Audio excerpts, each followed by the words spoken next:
What was it like for you to hear him and hear that speech and see the emotion from him today?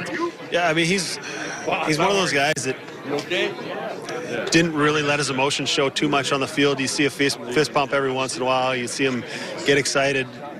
And we saw it a lot more in the clubhouse. You know, that personality opened up a little bit out there. But he was such a professional. He was so even-keeled.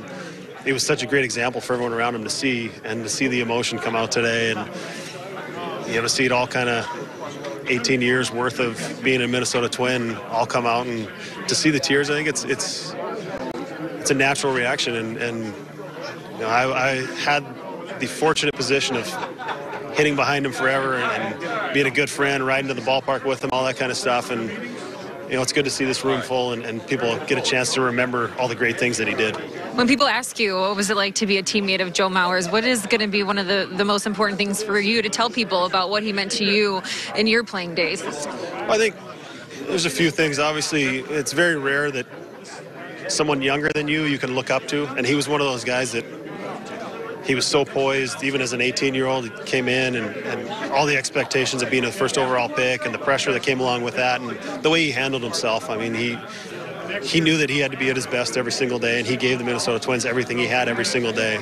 He was just such a professional and such a mature guy for how young he was, and yeah, he was so fun to be around. He was a vault. I mean, you could tell him anything. You had that trust as a teammate. It's pretty rare, you know. A lot of times in the clubhouse, you let your guard down. You open up to somebody, and you know, half an hour later, we'll be circling around the clubhouse, and everybody will be making fun of you or whatever it is. And you knew if you went to him with something, you told him something personal, you could trust him with it, and he was the best for that. And you know, a teammate that you can always count on is someone that you know, you remember fondly, and just great memories. Retiring is a decision that you had to make not too long ago. Did you have any advice for Joe as he was contemplating what was next for him? I just told him to make sure he was ready for whatever he wanted to do, and I think he took the right amount of time. And there's a lot of guys that would let that carry out, and that'll tell you how selfless Joe is, that he didn't want to hamstring the organization, them waiting for him to make a decision into January. That he knows that the offseason is on, this team's trying to get better, they need to know who's going to be playing first base, who's going to be DH, and all that kind of stuff. And for him to come to this decision the way he did, and I think we all kind of knew after that last game, to see what he did and what he went through and the emotions of that it was probably going to happen, and it appears as if he's setting that decision now, and he's going to be home changing diapers and doing all that fun stuff. So. Which is a great job to be a dad. I know he's excited about it, but when you think of the future, you know, what's in store for Joe Mauer?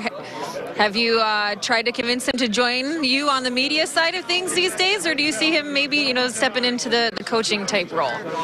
I think it's going to depend on what makes sense for him. Obviously, when you get involved in anything, you want to do it to the best of your abilities, and you want to take the right amount of time to do that. It's hard to be half in and half out on anything, and I think for at least a couple of years, he'll be home with the family and watching the kids grow up, and you want to be involved with that as much as you can, but this organization needs him around. They need someone like him to show these young guys this is what a Minnesota Twin is, this is who we represent, this is what we do in the community, and to have him around in whatever role it is, if it's a guest instructor for spring training or, you know, coming in during the season, whatever it is, I think everyone will be happy to have him around. And if he wants to know what my role entails, and if he's interested in that, I'll be happy to tell him. But it's been enjoyable for me, so hopefully he can enjoy watching his kids grow up, and he gets a chance to do that, which is the most important thing. Awesome. Well, we appreciate your time. Good to see you. We look forward to seeing you next year. Sounds good. Thank you.